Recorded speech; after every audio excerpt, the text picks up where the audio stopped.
नमस्कार मित्रांनो, पुन्हा एकदा तुमचं स्वागत आहे इन्फो मराठी 24 या यूट्यूब चॅनलवर।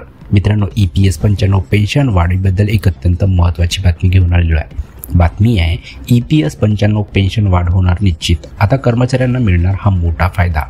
मित्रांनो, नेमकं काय आहे या बातमीमध्ये आपण नक्की बघूया, पण त्याआधी जर तुम्ही आपल्या चॅनलवर नवीन असाल तर चॅनलला सबस्क्राइब करून बाजूला दिलेल्या बेल आयकॉनला नक्की क्लिक करा। व्हिडिओ जर कामाचा आणि महत्त्वाचा वाटला तर व्हिडिओला लाईक करून आपल्या मित्रपरिवारासोबत नक्की शेअर करा।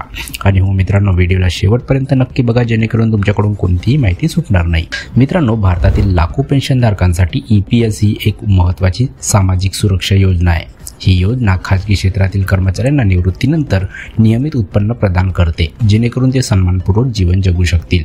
अलीकडेच EPS 95 पेन्शन योजनेत काही महत्त्वाचे बदल जाहीर करण्यात आले आहेत, ज्यांचा निवृत्ती वेतनधारकांना लक्षणीय फायदा होण्याची अपेक्षा आहे। या बदलामध्ये पगाराच्या कॅपमध्ये वाढ, पेन्शनच्या रकमेत वाढ आणि किमान पेन्शनमध्ये वाढ यांचा समावेश आहे। केंद्र सरकारने केंद्रीय अर्थसंकल्प 2025 मध्ये EPS 95 पेन्शन योजनेत अनेक महत्त्वाचे बदल सुचवले आहेत।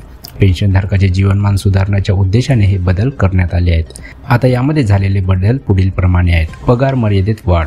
मित्रांनो, EPF आणि EPS 95 अंतर्गत वेतन मर्यादा 15,000 रुपयावरून 21,000 रुपये करण्याचा प्रस्ताव आहे। यामुळे जास्त पगार असलेल्या कर्मचाऱ्यांनाही EPS 95चा लाभ मिळू शकेल। पेन्शनच्या रकमेत वाढ। मित्रांनो, नवीन वेतन मर्यादा लागू केल्यामुळे कमाल पेन्शन 7,500 रुपयावरून 10,050 रुपयापर्यंत वाढू शकते। त्यामुळे निवृत्ती वेतनधारकांना अधिक मासिक उत्पन्न मिळेल।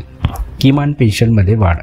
मित्रांनो, ती सध्याच्या 1,000 रुपयावरून 7,500 रुपये प्रति महिना करण्याचा प्रस्ताव आहे।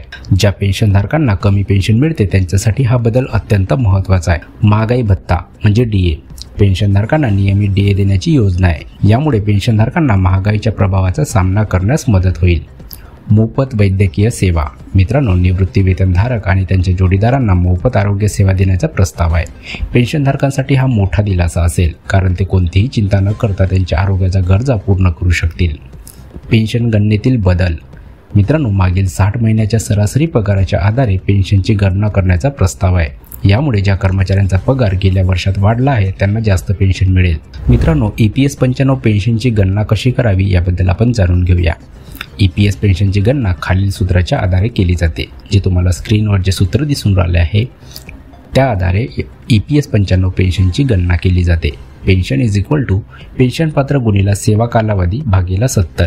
येथे पेन्शनपात्र पगार म्हणजे तो कर्मचाऱ्यांच्या शेवटच्या 12 महिन्याच्या सरासरी पगारा इतका असतो। सेवेचा कालावधी म्हणजे हा कर्मचाऱ्याने दिलेल्या सेवेचा एकूण कालावधी आहे। उदाहरणार्थ, जर एखाद्या कर्मचाऱ्याचे निवृत्ती वेतन 21,000 रुपये असेल आणि त्याने 30 वर्षे सेवा केली असेल तर त्याची मासिक पेन्शन खालीलप्रमाणे असेल।